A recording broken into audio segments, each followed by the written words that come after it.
You know, our election, we are preparing to go for a general election.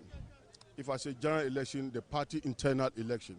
Talking about the police station executives, electoral area coordinators, constituency executives, regional executives, and national executives. It was, for now, I don't want to say much. It was a emergency meeting which we were to discuss and to dichotomize where and which place is the meetings or is the elections are going to be done. And if you look at the national election, I don't want to declare it for now. It may the nexus suggested that it should be done in Ashanti region. So we are now to go and do a steering committee meeting, which is consists of the national officers and then the minority leader, the National Council of Elders chairman, and the 10 of we, the national officers, so that we can discuss and dichotomize how this next meeting, how we deal with it, so that if Kumasi, the Ashanti region, will be the best place for us to do the national election, then we'll communicate at the right time to you, the media. Thank you.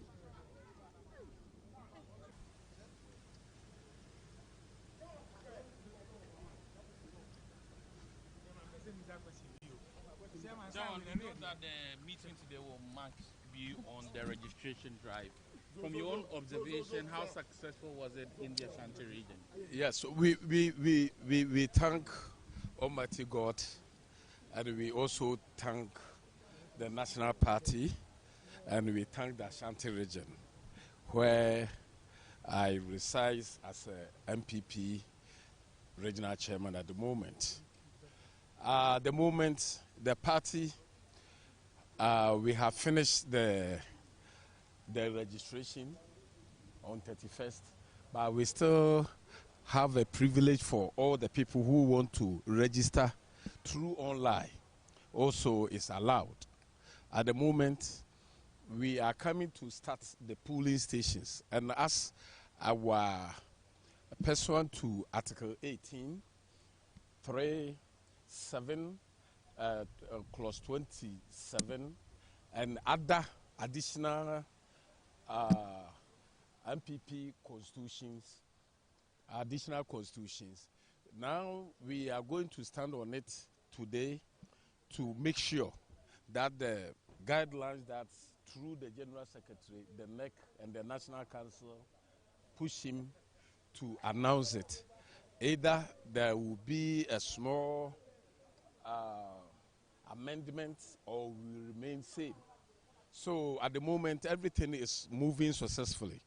So very soon we will see the polling station, then from the polling station to electoral area, then we start the constituency to the region, to the national. This is where we are now. But at the moment, I would say, by amazing grace of God, everything is good, is well for us. Thank you so much. Thank you.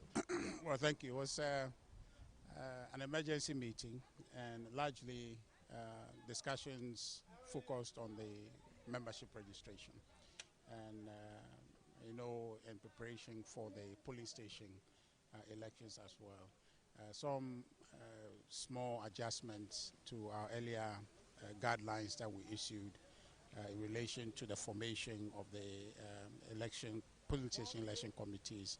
Initially, we're saying we're going to make 10 election committees, or per a polling station, a particular polling station election committee will supervise 10 polling station elections, but we have increased that number now to 25 so that we can bring down the number of election committees across the country. So essentially, it was just to tweak, take feedback on the registration and matters relating to some committee that we have just put together to help develop a manual for executive members of the party. So pretty much. Are these changes that you mentioned concluded that have been accepted? Yeah, generally so, yes. Yes, but just like I said, they are not major changes, but minor changes, specifically to the polling station election committees. We're trying to reduce the number of committees by increasing the number of polling stations that the committees are supposed to supervise from 10 to 25. Yeah. But there isn't anything major beyond just taking feedback from the police station membership registration drive. Director, for clarity, can you go over the review that have been made? Well, essentially, there isn't anything major beyond just ensuring that the membership drive that we just finished, we took feedback and some minor adjustments in preparation for the police station elections. Originally, the guidelines were allowed for 10 police stations elections to be conducted per election police station election committee. The number was so much, and so the decision was made to increase the number of police stations to bring down the number of election committees. So we have increased it from 10 to 25. That, for me, is the major matter that was discussed. The other ones are internal in nature that I cannot be putting out. And then also I mentioned earlier about a committee that has been put together, part of this meeting, to work on reviewing the manual for executive officers of the party executives, I should say. Was the issue of how to onboard those who registered online to the main database discussed, and what was the outcome? Well, generally, I mean, the data from the membership drive, those who went to the police station to physically write their names, those their names are now being entered into our database. But as for the online registration, they are all there. It will be merged at some point, but the process is ongoing. Yeah. When the online system was introduced, the understanding we had was that after online registration, you have to visit a particular polling station to validate your name. What happens to those people who don't go? Would they be able to vote and be voted for? Yeah, so NEC actually maintained what the directive was. So if you registered online and were not able to go and verify as directed, then that situation maintains that you cannot vote and be voted for. So what directive was given still applies. We know that you've closed the manual registration. Does this presuppose that you may open up a space for those who registered online and perhaps have qualified or may qualify to vote and be voted for, to take the chance to go to the polling station? I mean, what I know, I voted online. Yeah. You registered online. I registered online. You close your registration at the polling station. I cannot vote and be voted for. Right. Will you give me an opportunity to go and do that? No. So you see that the guidelines came, and it actually also came with the elections. All right. So these timelines are baked in at this point. So there's no opportunity. What conversation is going on is how to, in merging the two registers, how we ensure that people who registered online can be vouched for at the police station. So there's a mechanism to try and see if we can do some register exhibition at the police station. So that's that. But the process is terminated at this point. In terms of people wanting to register to vote or be voted for, the opportunity for continuous registration exists online. That has been discussed, but that will not affect the elections. Okay. Right. Thank you very much. Thank you. The party, as you are aware, after the 2024 general elections, we didn't do too well.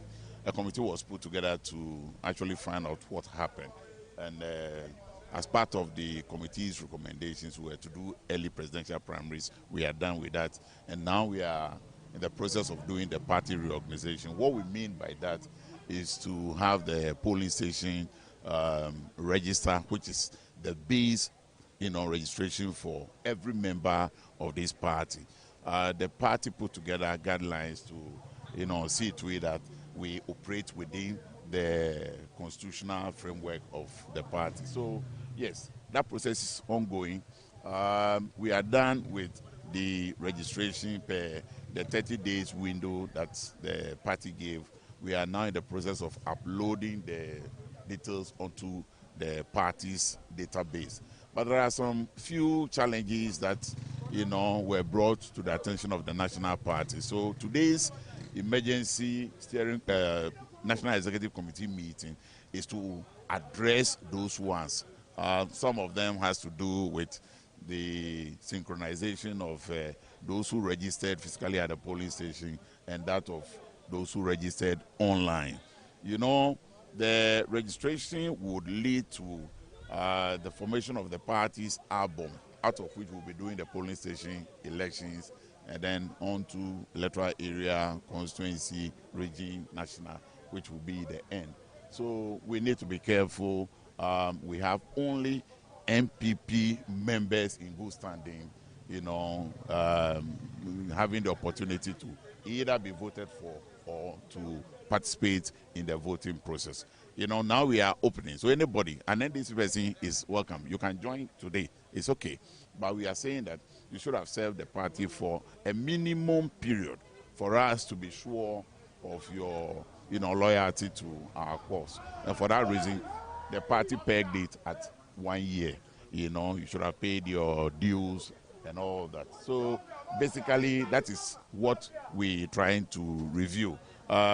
We have also polling station elections committee originally scheduled to do a number of the polling station elections. Today's meeting, that guideline was also reviewed, and some expansion has been done so that we'll be able to finish within the stipulated framework that the guidelines provided. So in a nutshell, that's what we did today.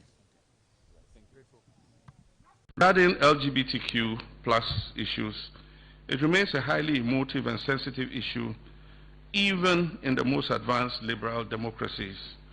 I explained during my recent engagement with the World Affairs Council that it's not the most important issue we face as a nation. We're still grappling with the provisions of basic needs of education, healthcare, jobs, food, clothing, and shelter. Nevertheless, the private members' bill introduced in Parliament has sparked a complex and sensitive national conversation. Our position is guided by our Constitution, respect for human rights and dignity of all persons, and the need to preserve social cohesion. While there are strong and differing views within our society, we believe that these issues must be addressed through democratic processes, our core values, dialogue, and the rule of law. I'm also mindful of reactions from our international partners, including the recent developments such as Lincoln University's withdrawal of their honorary doctorate.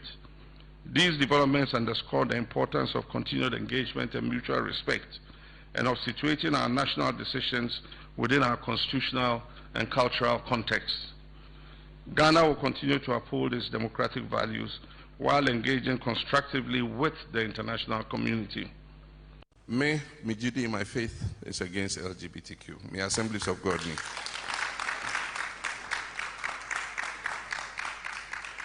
If we say the faith I have, empany say bema bewari bema, oba bewari oba. Bill a war parliament, omunyam passing, but say abayin actually says omu passing president on sign. If he say the Attorney General like can say bibi a private members motion, obetimi a pass a bill with a private members motion, but any say a dekabia ebeto abayin so. And based on that technicality, President Asegna said on signing. In terms of the idea between Parliament and the executive, omoshe na omokan, ebia sombeshe bill numwa. Normal bibia, it puts a charge on government. Now, then it opens the way for the president to be happy to sign the agreement. And so, me personally, Benjin this, and a man is a man, a woman is a woman.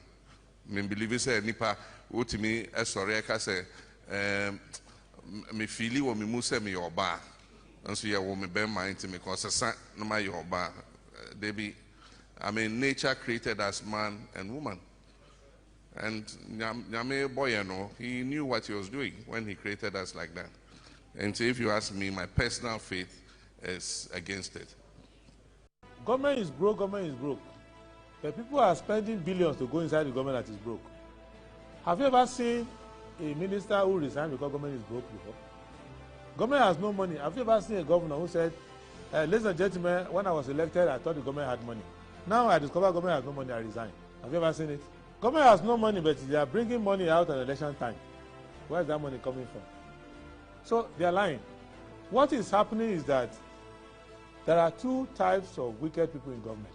Type 1, they eat current money. Any money they find in government, they will eat it.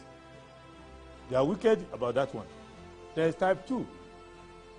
Type 2, they eat current money and future money. They will say, my term will end next year. When I leave, how will I eat money? Let me borrow money now and borrow money of the future and eat it now.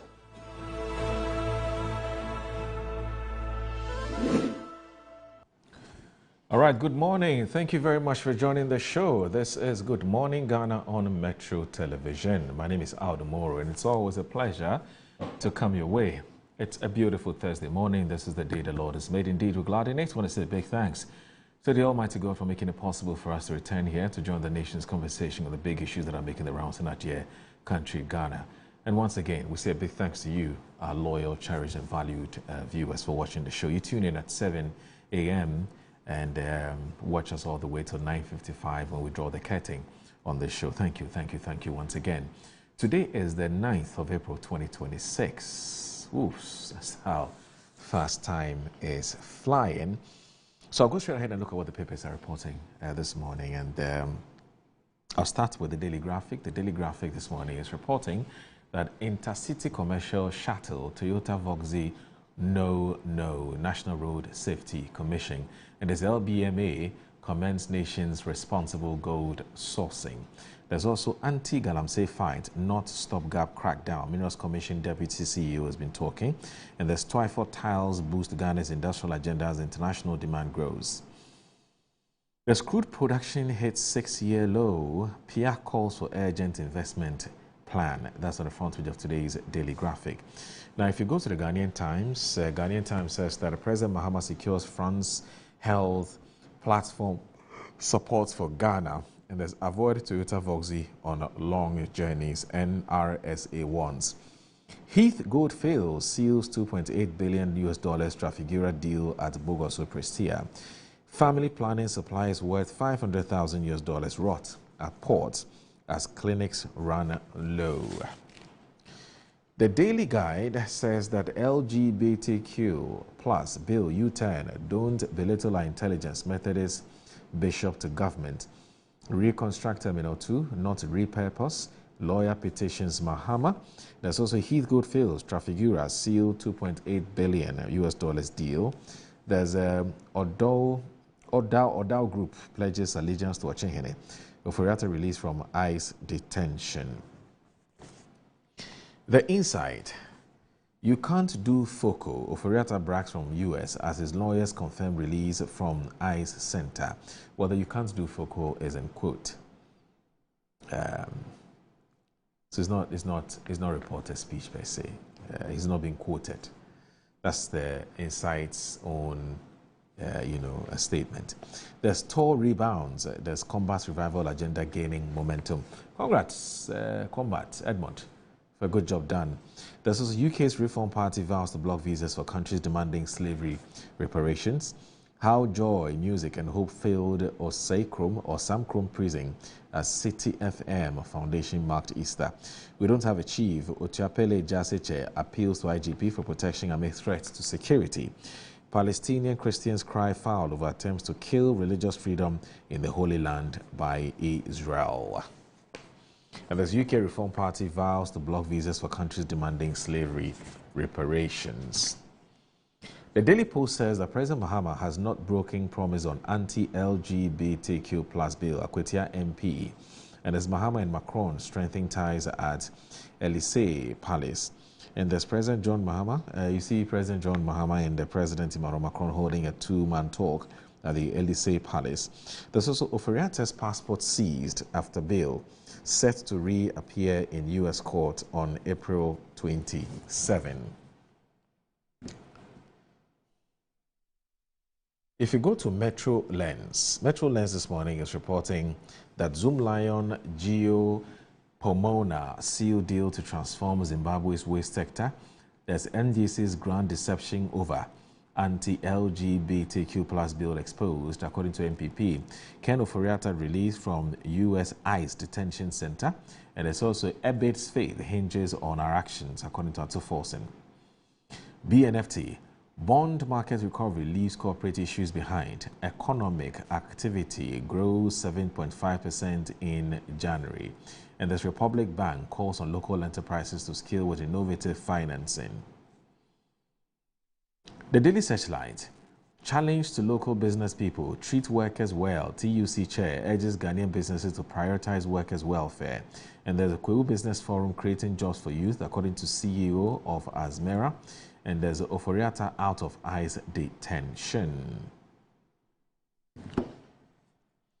Let me go online and look at what the online portals are also reporting. So I'll start with my Joe Online. It has protect people, not prices. Joe Jackson rejects fuel tax cuts and subsidies.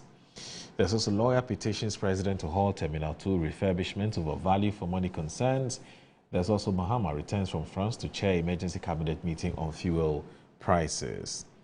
Finance Ministry, BOG clarify false claims about Data Bank's bond market specialist status. And there's under 17 AFCON 2026, Ghana drawn in tough group as Black Star lets eye World Cup return. The City Newsroom is reporting, it says, why Ghana's oil production has declined for 6 straight years. Investment gaps driving Ghana's six-year oil production slump, according to Professor Quarty. And as Heath Goldfield seals that's $2.8 billion Trafigura deal at the Bogoso Prestia.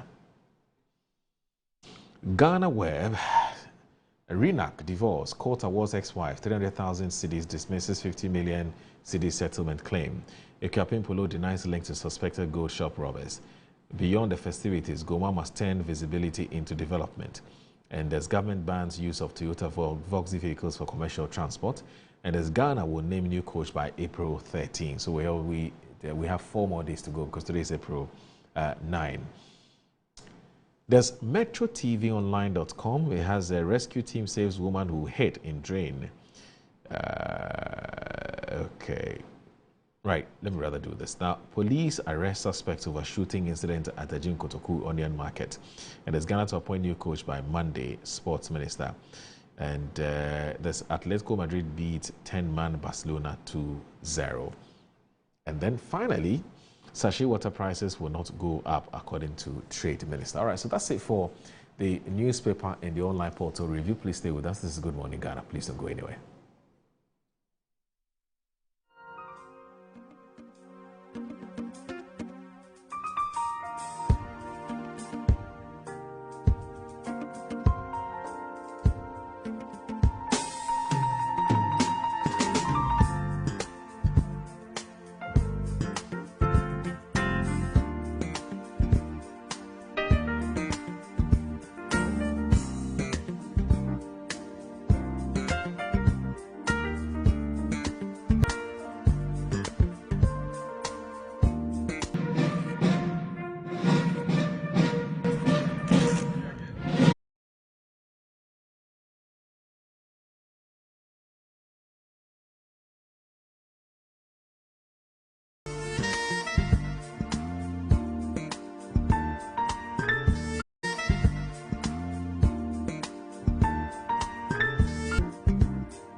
Properties. We believe everyone deserves a place to call home. Customizable homes include. We understand the importance of simplicity and convenience in the acquisition process. We understand the importance of simplicity and convenience in the acquisition process.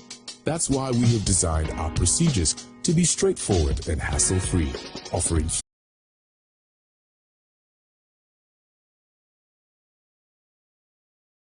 homes. We proudly offer litigation-free lands for sale in vibrant and upscale that present the perfect opportunity to build your dream home. We are committed to making affordable housing a reality, providing you with the joy of owning a home that meets your budgets and aspirations. Whether you're looking to buy, rent, meets your budgets and aspirations. Whether you're looking to buy, rent, or invest, we've got you covered. Our service team is ready to assist you on 030-255-19. This month, have you attained 45 years and older? Notice blood in your stool? A family history of cancer? Then don't wait to have a colonoscopy. Early of cancer. Then don't wait to have a colonoscopy. Early detection of cancer. Of cancers of the large bowel that will have control over to stop, to reduce the incidence and deaths from these cancers. Achieving this success depends on the incidence and deaths from these cancers. Achieving this success depends on you and me. We are fully prepared. What about you? Visit Mintuba Hospital and Coloproctology Center today or call us. Mintuba Hospital, First Ghana Colorectal. Me now they see. Hey, you look fresh. Oh. Hey. With your label today. Wait till you see what's inside me. Azar, freshly made insider now. Japan, I'm a Debremo. And no, and some spices. Some spices in here. That's some spices. What in the essence of time? Some spices in Asabi. In Kitswa, measure 10 grams. Your chicken, spaghetti. Amazing. Just try me. That's my job. If you say so, jump on my brush. Makes your teeth stronger. Chicky whiter. Chicky stronger. Yay! You did it. I'm glad you like your new toothpaste. Kanuna Tebutek Garages Limited. Amana say Janin. Never who be a fort to crow and who spare pass as what this is a Fenesi road. And so a whole charges can crabio. Tebutek Garages Limited. Where general service, a billy engine overhauling, engine tuning.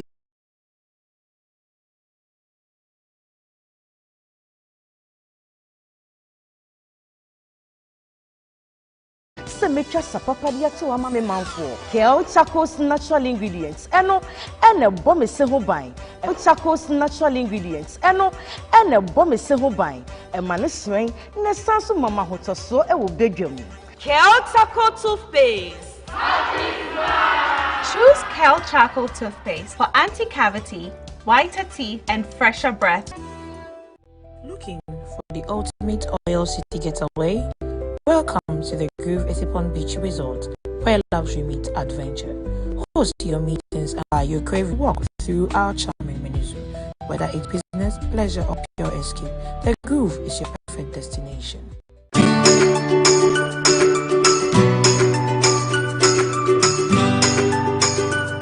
Hello, today we'll give you my money. Oh, my guy, what's up? Oba unze me din na dede baby. Scan on ASA. 500 cedis per.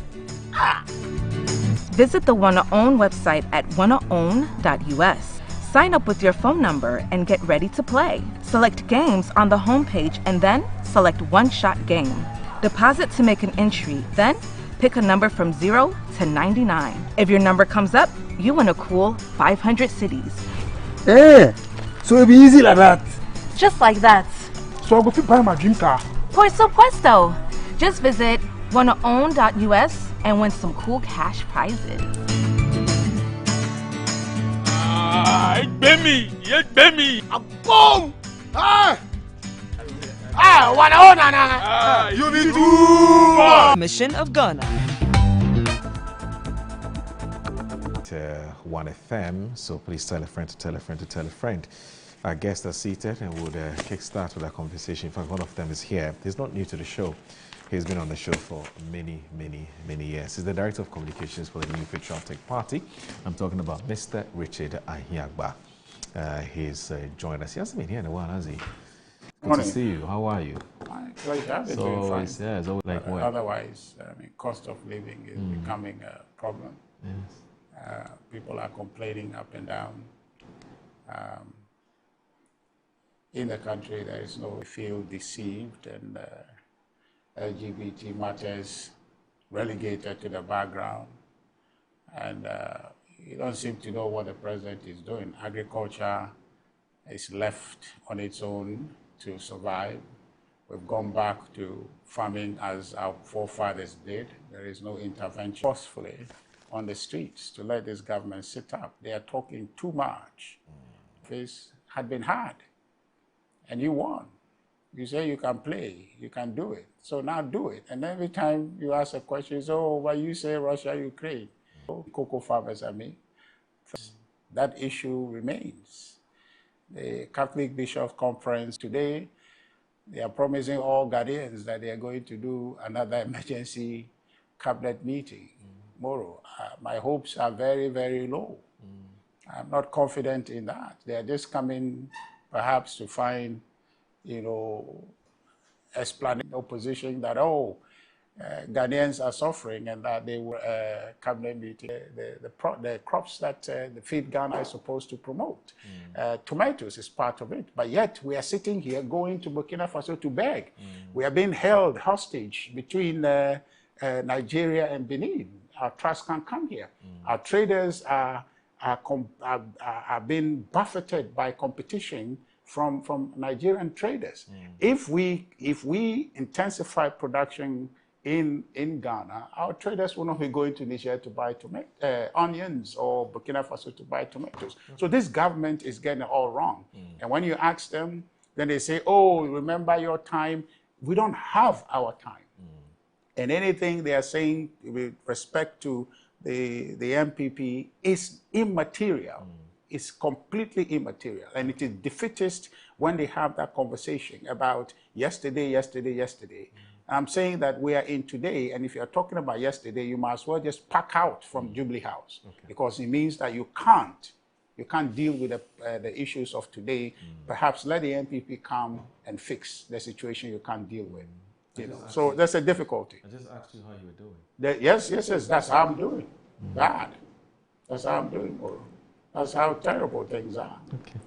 So, all right. So we want things to get better. Mr. Richard Anyagba is the Director of Communications of the MPP. He's with us. Also joining us shortly is a member of the NDC's Legal Directorate and also a private legal practitioner. Also speaks for the NDC from time to time. That's a Victor Kojoga Adawudu, Esquire. He will also be taking his seat shortly. But Richard. Yes, sir.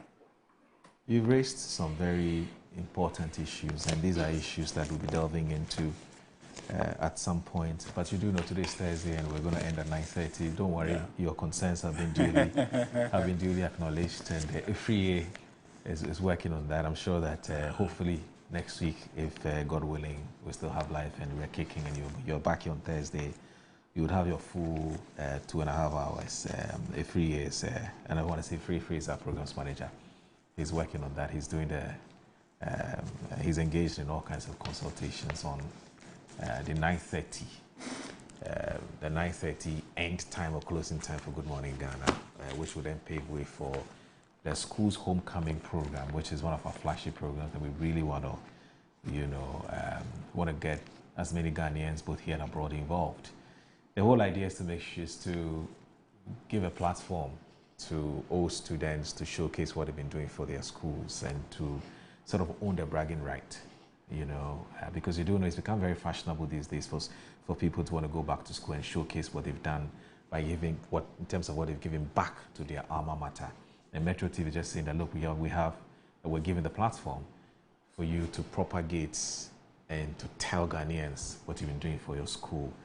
And that's essentially what the old school, the school homecoming, program is all about. And it's gaining some massive momentum.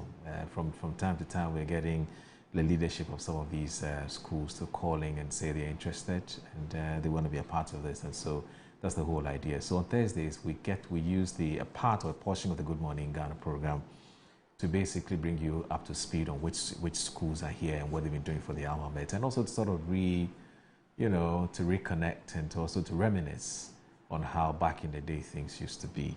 And so, brilliant concept, fantastic, and so far so good. You've received and welcomed us, and I say you as in the public, very well. We're grateful for that. And so, but of course, the politicians have every reason to express concern that we've chopped into their time. And so management is looking into that, so that even if we have to start at 9:50 or 9:45, I'm sure that that perhaps they'll be okay with. But I think that at 9:30, some of them have had to express some concern. So management is looking into that, and I'm sure that at the right time, the right decisions will be taken. So Efriye, over to you. So, Richard. Yes, sir.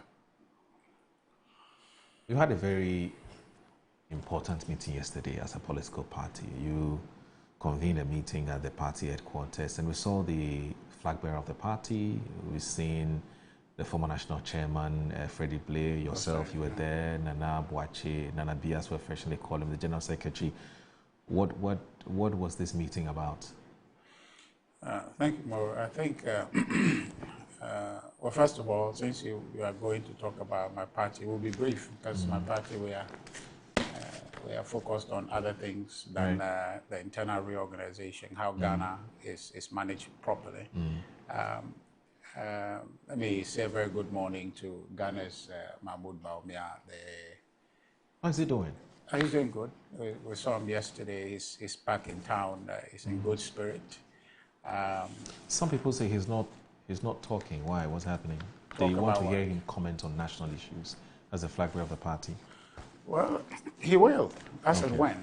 And I mean, literally, he just got back. He's working. You know, there's a whole lot of things that need to be put in place. So he's focused on doing those internal structural things that ought to be done and to ready the party for the matters ahead. And most especially, part of the conversation yesterday focused on the party's internal reorganization. So he's working.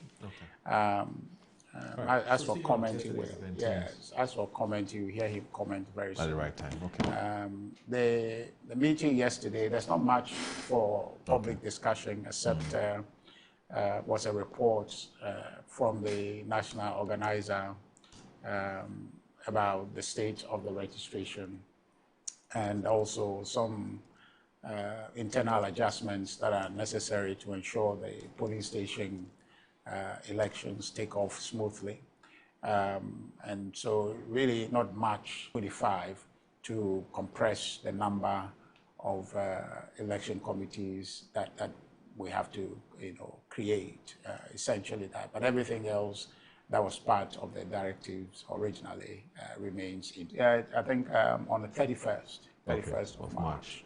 Yeah, so the original, the two-phase, registration. There's going to be a continuation of registration online, but then the first round, which ended 31st, is the kind of registration taking stock of members of the party to compile an album to be part of the polling station election. So that phase is ended. So as of 31st, any registration is welcome online, it's ongoing, but will not be part of the electoral processes that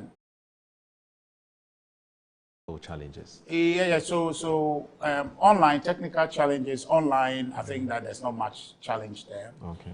But in person, there was a stipulation that 31st is the end. And so unfortunately, that cutoff point has been maintained, and so there is no wiggle room as to extend or not to extend. I mean, the conversation came up yesterday whether or not we should give one more week for such people to go back to the polling station, and that would be essentially so that they can be entered into the fiscal register and then be part of the elections. But then looking at the timeline and how tight it was, because if you made any adjustment now, it will affect the subsequent ones. There's a knock-on effect. Yeah, so in the mean that when else can I get that opportunity? I think that's my question. Yeah. Online, I'm not sure. There's no arrangement now. Perhaps after the electoral processes, because the name or album for the elections.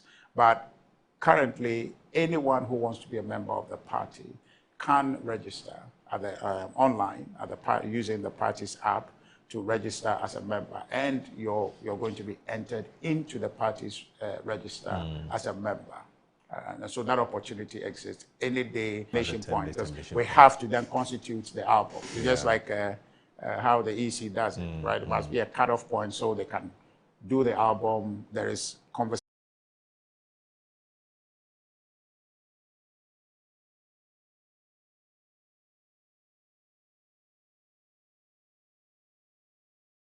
The directive insisted that you register where you vote, but you know the movement of people in Accra, people from, myself, I have to drive to my constituency, Ketu South, to go and register. I'm unemployed, and so therefore I can go. But many people who are tied to a job and all of that, you, for example, I don't think you've been able to go, right? So persons in this situation, if they have to go, cannot go. And so that was a problem for people. So a lot of those in that category have taken on the online registration. So we have very impressive uptake online. Okay. And then the fiscal presence and requirements specifically to attend a police station meeting has been a threshold that people find difficult to meet.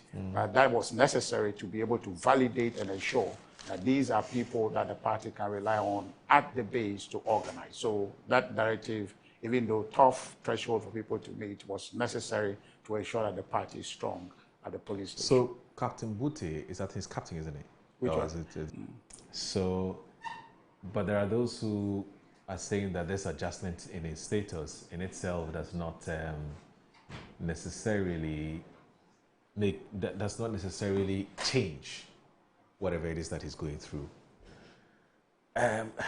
What do you let me read what the Daily Guide has actually published as we do here on the show. So on page 6, the Daily Guide said Oforiatta released from ICE detention, and is by one Jibril Abdul Razak. It says former Minister for Finance Ken Oforiatta is breathing a sigh of relief following his release from an immigration and customs enforcement detention in the United States. Mr. Oforiatta was detained at the Caroline Detention Facility in Virginia, knowing his arrest for alleged overstaying in the United States, where he's facing a possibility of being deported. However, the court could not make a decision on the bond application as a result of some extradition processes initiated since he took during his tenure as Minister for Finance under the Nana Akufo-Addo administration. The Office of the Special Prosecutor has charged him and 7 others over the revenue assurance contract awarded to SML, allegedly costing the nation over 1.4 billion cedis financial loss. Last Sunday, a member of his legal team, Frank Davis, indicated that his client will respond appropriately if he is served with charges by the OSP. Speaking on TV3's Hot Issues on April 5, the lawyer discounted claims that the former minister is unwilling to return to Ghana to face charges leveled against him and others by the OSP. Now, if the OSP serves my client his charges, he will respond appropriately, not remotely. Mr. Davis further pointed out that he cannot have secured an order of summons to be served on Mr. Oforiatta and his chef de cabinet, that's Ernest Dakun Akori, outside the jurisdiction as the office takes steps to prosecute the two in absentia if they fail to return to Ghana. In February this year, the United States Department of Justice acknowledged receipt of extradition charge sheet, and the summons have been transmitted to the U.S. as the OSP takes steps to serve him outside the jurisdiction and possibly try him in absentia if he fails to return to Ghana. The OSP is still yet to serve Mr. Oforiatta and Ernest Dakun Akori with the charge sheet and documents pertaining to the criminal proceedings initiated against them. A principal prosecutor currently in the United States have not been served with the charge sheet and the fact sheet. According to her, the process to do so are still ongoing, and the last communication between the OSP and the Office of the Attorney General as of March 25, 2026. You're celebrating your former finance minister's liberty. His liberty he has been castrated and is released. That liberty is very paramount. It's very paramount. So at least I'm happy he is given a respite. And that's his liberty. Something. Before you came here, he was telling us that, look, he can't be happy because Ghanaians are not happy. And that Ghanaians have been so badly, hugely disappointed. And then he gives us all the reasons why Ghanaians are disappointed. But anyway, let's take the short break. When we come back, it will be interesting to hear from you why he shouldn't be sad. Anyway, you're watching Good Morning.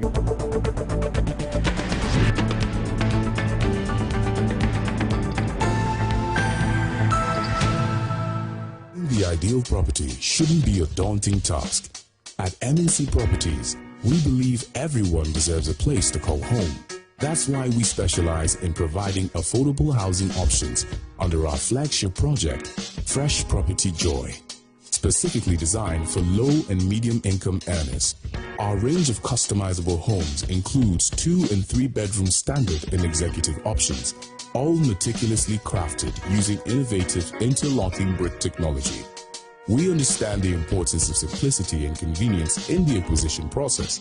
That's why we have designed our procedures to be straightforward and hassle-free, offering flexible payment options tailored to your individual needs. In addition to our affordable homes, we proudly offer litigation-free lands for sale in vibrant and upscale communities that present the perfect opportunity to build your dream home. We are committed to making affordable housing a reality, providing you with the joy of owning a home that meets your budgets and aspirations. Whether you're looking to buy, rent, or invest, we've got you covered. Our service team is ready to assist you on 030-255-1917. M&C Properties, choice of class.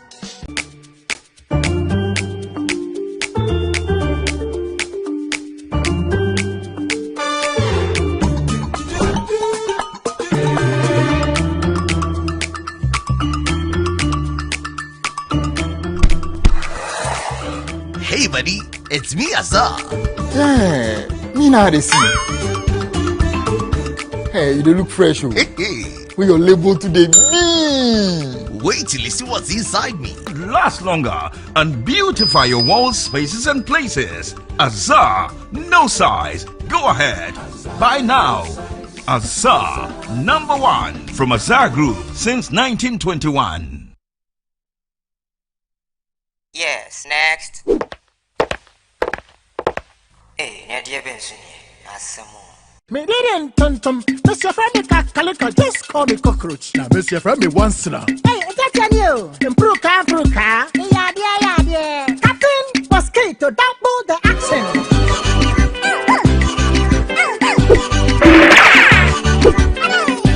What is that so cool? Yeah, good.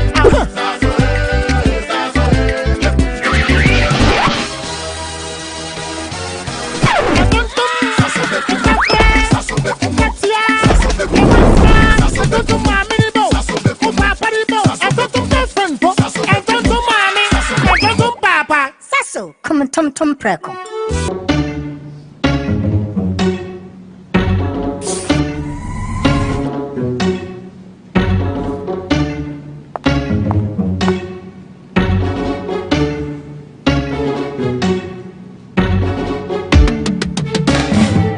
It's time to believe in you. We are changing, so should you. If you're dreaming, don't be afraid. And in the valleys, keep your head up high. Dare to dream with Puma drinks. Puma. Yeah, believe it, you can achieve. Puma. Oh yeah, clap your hands for the whole new vibe. Make we start the blessing. Oh yeah, come alive. Let me hear you.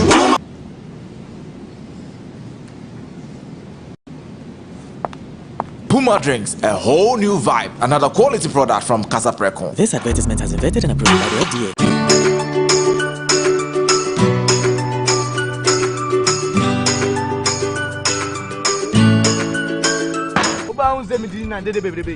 Scano ASA 500 cities per.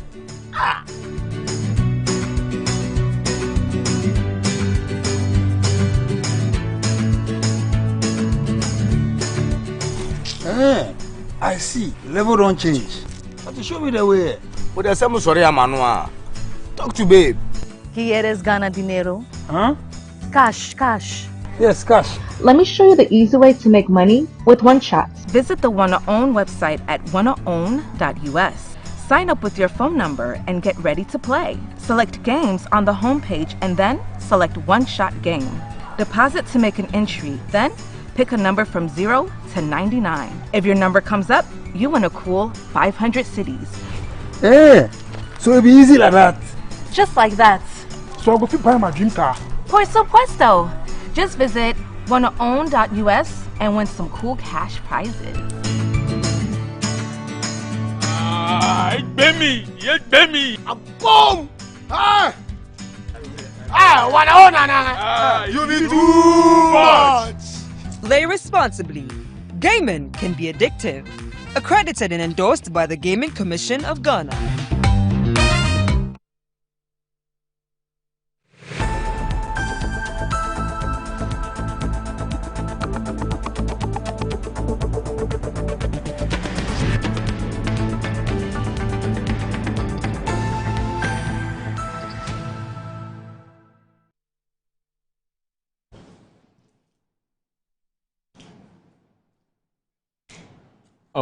Right, sorry about that.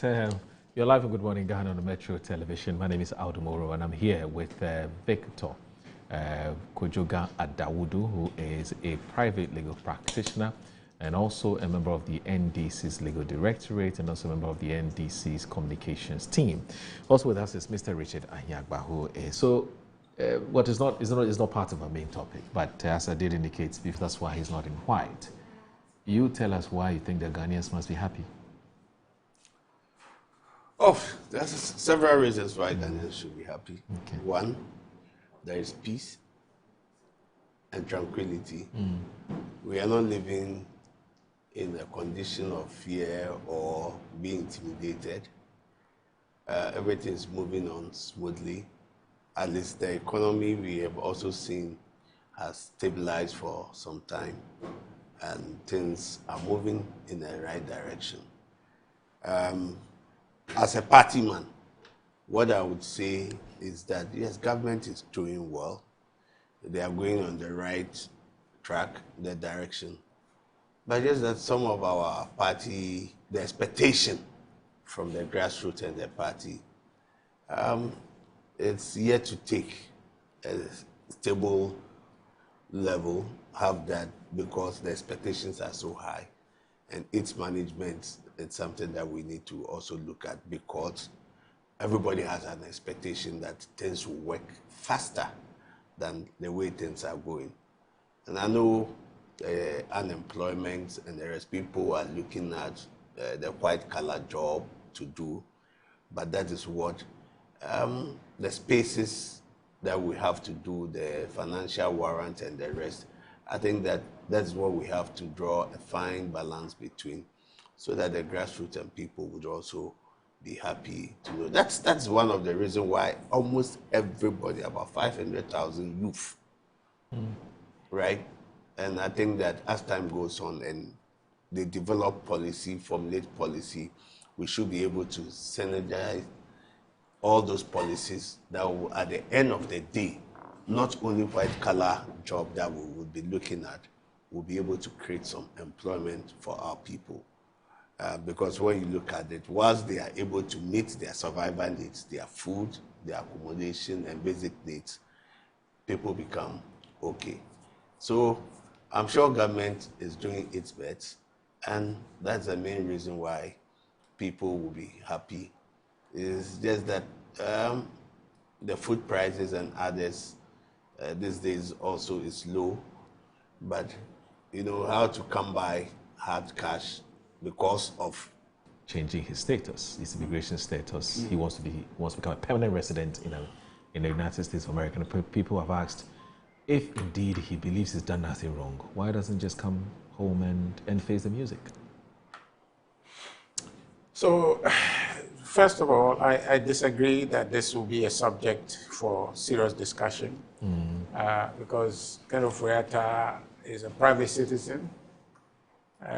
What situation he's going through, the only relevance for us is because he was once Minister of State, but right now, what he does with his life is his private venture and ought not to occupy national conversation the way I don't know who are the ones saying that is important and affect MPP. So first of all, it's not a critical matter for national development to pursue that. And two, the whole idea that somehow MPP controls Kenneth Furiata as an individual and that he is wedded to the party's fortune, and so therefore if he hasn't been here to go through a certain process the state is looking for him to go through, then it is MPP's responsibility to produce him. There's no such thing. Okay, that the MPP must produce him as if we have gone to hide him somewhere or we are keeping him and it is up to us to say, let there be Ken, and then there will be Ken. There's no such thing. So it's a fallacy to have that conversation and to kind of wed him to the party the way people are trying to. Because if that was a reasonable position to hold, Moro, then Madame Sedinam Tamaklo's status as a fugitive from justice, because she was actually convicted. Yeah. And she is running away from sentence. Ken has not been charged or convicted of any crime. And so if there is any impact to accrue from a member of a political party being a fugitive from justice, then Madam Sednam Tabaklo should have been for the NDC. All right? And so if there's no such thing, I mean, I don't see why anybody wants to make that connection. It's just good politics and sometimes, honestly, moral, because, you know, we on this platform, we indulge the conversation. Otherwise, it's a passing comment. Yeah, Ken, whatever, is been released from ICE detention. Okay, sounds good. Let's go to why Ghanaians are suffering. Because when you ask my good brother about situation, he talked about even their own party people are disgruntled. Okay, he knows that right now, people are not meeting their basic survival needs. That's how the president say, no more LGBT, I want to do survival. As if survival was not done before he came to office. Okay, survival things were being done, but he said, no, now he's too busy trying to make people keep body and soul together. Because why? Electricity cost has gone up astronomically, and just last time they did some skirmishes that they have reduced it, right? But Moro, if you look into the current PUIC reduction, it's a dollar change. That's what is resulting in this. And my question is that, Moro, in the configuration that increased the fuel, utility and water by 15 and 9% or so, beginning January 1st, right, 2026, they estimated the dollar exchange rate at about 12 cedis and some pesos to $1. And what they have done for this quarter, they brought the $12 down to 11. Are we still discussing Oforiatta? No, I'm coming. I mean, I've just told you, Oforiatta is a passing comment. Okay. Oforiatta does not... So you don't have anything to say again? I'm just saying, but I'm so that I can move to... But I'm saying, I'm talking, and so you give me, tell him to talk. He's connected. You understand? So, Moro. So PUIC goes there and increase our bills by estimating the dollar to CD exchange rate to about $12 cedis to $1. And then in this window, because of the backlash, people are complaining and whatnot, then you bring back the dollar to CD exchange to about 11. And that translates into a savings to tell us that you have reduced electricity prices. So then why did you increase it to 12? To tax us that. So it means that that increment is completely illegal, is thievery, okay, it's an abuse of the people in a manner that we all should condemn. They're just playing with exchange rate. But, you know, meanwhile, if you go to the government, my brother, when they talk, they say, oh, the CD is strong, it's still stable, and then the Bank of Ghana rate is about 11 or 10. But then they saw PUIC brought it to 12 in order to force an increase.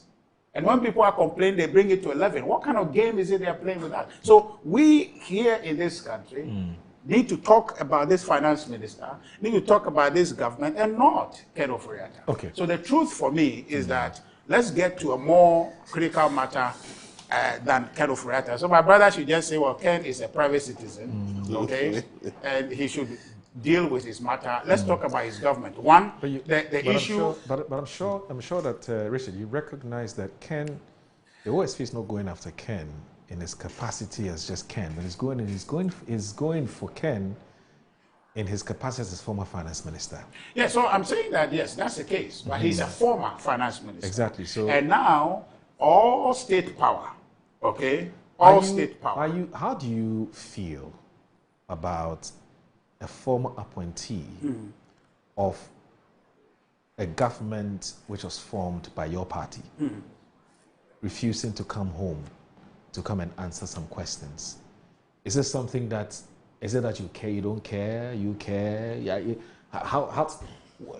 how do you feel or think about this back and forth between Ken and the OSP? Well, I mean, I'm saying that you should ask my brother what if Ken called you, Richard, if Ken called you from America and says, my brother, do you think I should come down and face the OSP? What would you tell him? He won't call me.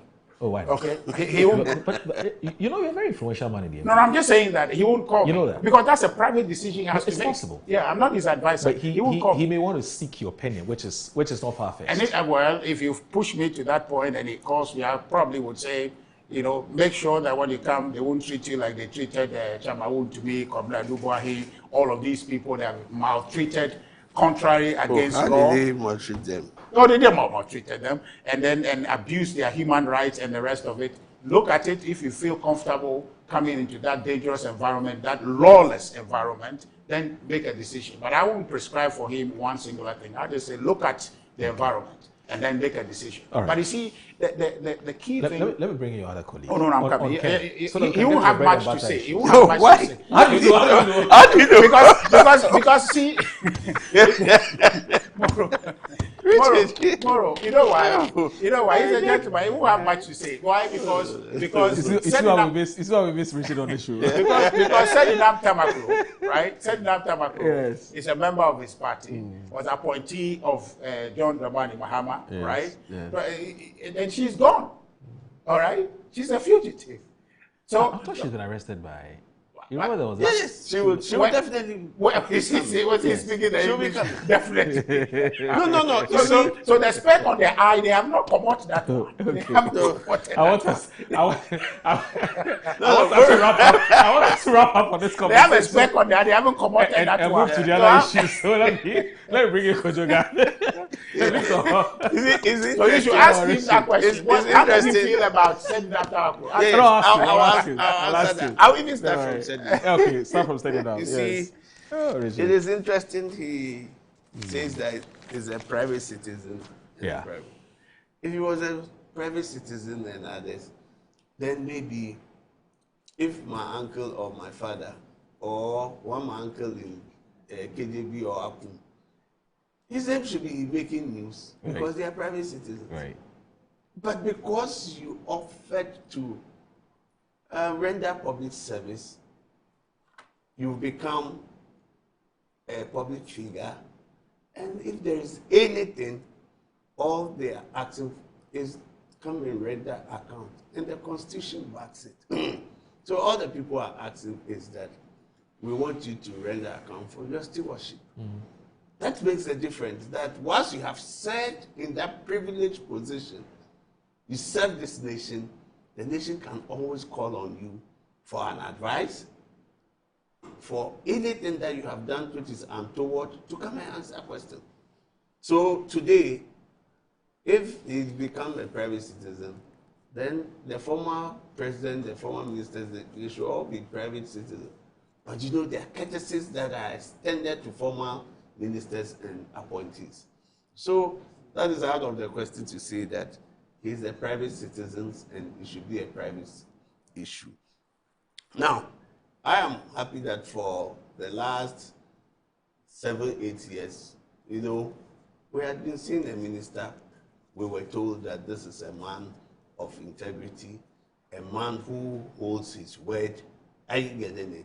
And always we saw him in white. White, for me, when I was growing, it marks purity. It's unblemished. That means that you do things that are unblemished. And at the end of the day, the citizens are saying that, yes, we believe in you. You have rendered service. And even we were told that the services that were being rendered, you were not being paid for it. It was for gratis. That's what we were told. And some of us still believe. So come and show us that, yes, I've not taken any money, right? And these are allegations that have been made.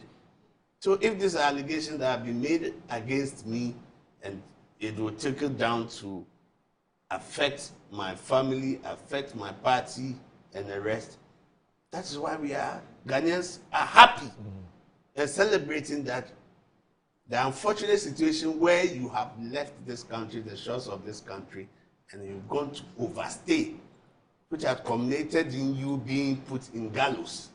You have stayed there for months. You have been released.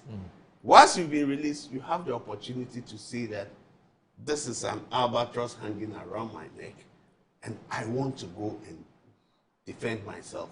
I want to go and prove my critics wrong and say that I'm a clean man and I stand for purity. Well, you just heard Richard say that under normal circumstances, that shouldn't be a problem. I mean, you're a former appointee of a government, you're being asked to come and account for your stewardship, etc. It shouldn't be a problem.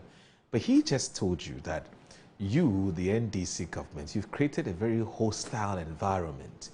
An environment where people are arrested in Rambo style and treated as though they're not Ghanaians and so on. And so why do you expect Ken Ofori-Atta to come into this environment? An environment where he can't trust how he'll be treated when he's arrested. That's what he just told you.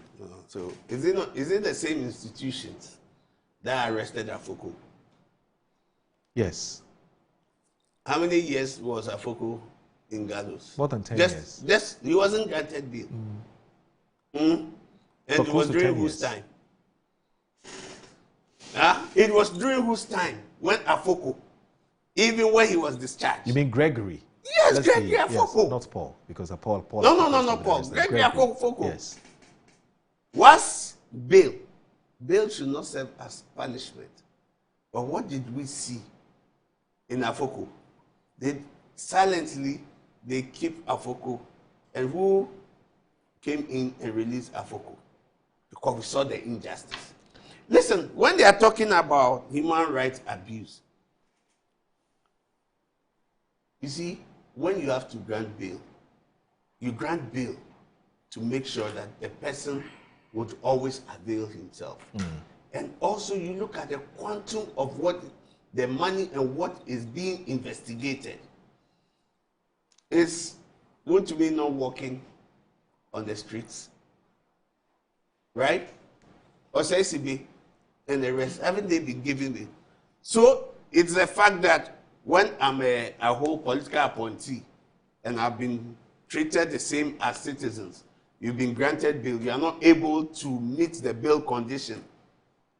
And when you meet it, eventually you are out because you've not met it. It's being weaponized against you and it's political witch hunt. So the citizens who go there, the ordinary citizens who are not able to meet until they meet before they go, they are not being witch hunt. What is good for the goose is good for the gander. Right? So when he talks about inhumane treatment, nobody is interested in inhumane treatment. What citizens are interested is to know whether the allegations are true. That all that they are saying, the monies and the rest that you took from state coffers, was it true? And if it is true, you should be punished and the money retrieved. This is all everybody is interested in. So when they talk about, yes, inhuman, when the institutions says we won't grant bail, once the process is that you go to court, the court will look at the conditions and grant bail. And then we see that. But they chose that once our people are suffering in there, we will go to the street, sit down, we will make noise without taking the pain that the person is going through, because it is an opportunity for they as politicians to energize the base. So they call the base, everybody comes in. And who causes that? Is that what is called the weaponizing? No. The doors of the institutions are open. This is the condition of bail. If we cannot meet it, the law says that go to court immediately, ask for it. So if we are asking that everybody who goes in, and it is done for private citizens. I have clients who their conditions could not be met. When I was doing the McPam case, we were giving bail, but it took us about 4 or 5 months before we were able to execute the bail. Right? So will I say that it was a political witch hunt? When they had given me bail, I had to even go back for the bill to be reviewed. So it is important that we separate all the political machinations and the rest from when the institutions are performing their duty. That is not to say that there may not be excesses. But even if there are excesses, those institutions, the heads of institutions, are not the final arbiters. There is also another institution that supervises them. So if you go through the process, you will go. Now, you will have your respite. Now, what he's saying about, look, Ken Ofori-Atta, the reason why people want him to come, like I have said, listen, there must be that willingness to come. That's why people are happy that he's out of. That does not mean that the whole case about his immigration status has ended. Yeah. He's just been given a respite that, okay, go home and come and prove your case. Or they prove the case against you that really you overstayed. And if you overstayed, give reasons. If you give reasons, justification why you should continue to stay in the United States. If it is credible and they believe in it, why not? They will grant you. Right. It is different from the extradition. Right. You see, the extradition is between state and state. Now, while you do the state and state, it is not the Attorney General in Ghana who will travel to the US to go and prosecute the matter for Ken to be brought. No.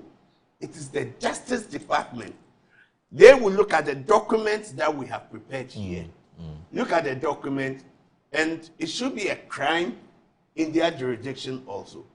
When they are satisfied and they go to court and the court is satisfied, they will look at it. That's why we have the mutual legal assistance, that we want this man to come and face justice. We want him to come. So it is important that he comes. If he comes, I'm sure he may be able to clear the allegations against him. If he's not able, he would pay for it. Two, if he doesn't come, you see, that would be good. That blot on his career, even as a person, will stay forever. It will be indelible.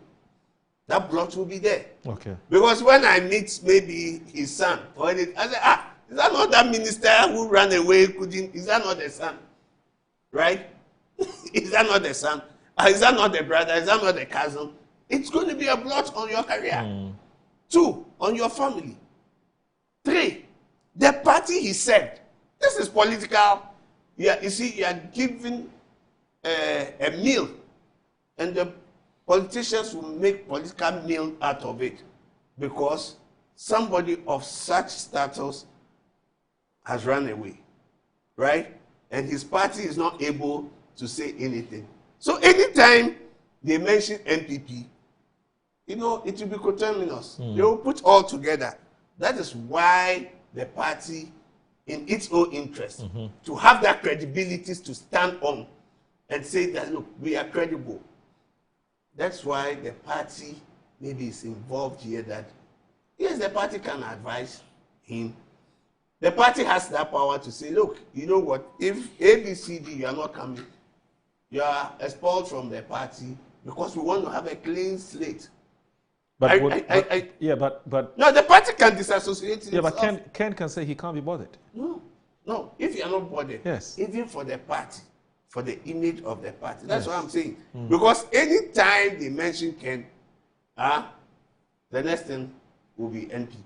Yeah, but he just because told he said he just told you that he says no. That is a private citizen. This will never have no effect on the NPP. Nothing. He just told you. But so why was he mentioning Sedina? NDC. When he mentions Sedina, he mentions NDC. No, he said no. I'm saying that. Okay. Why is it that when he mentions NDC, he mentions Sedina? Let me explain. But when we mention Ken, NPP will not come in. No, let me explain. So I was telling him. Have you been misunderstood? Yes, he understood me. It's not that he doesn't accept me. So you see, I was illustrating. Richard is my brother. I know. The point the point you were making relative to that having impact on the NPP. Yes. And I'm saying that if that had any impact at all, then this wouldn't have won. Tabakuro should have had an impact on the NDC. Because they are private individuals. They choose to join the party. They joined the party. There was opportunity they were given to serve the country. We are in opposition. The party does not hold sway over individuals. That decision is his private decision.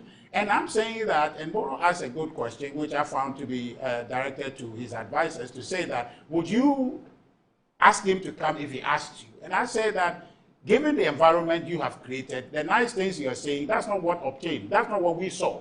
People were harassed. People were mistreated. People were shown where power lies in this country.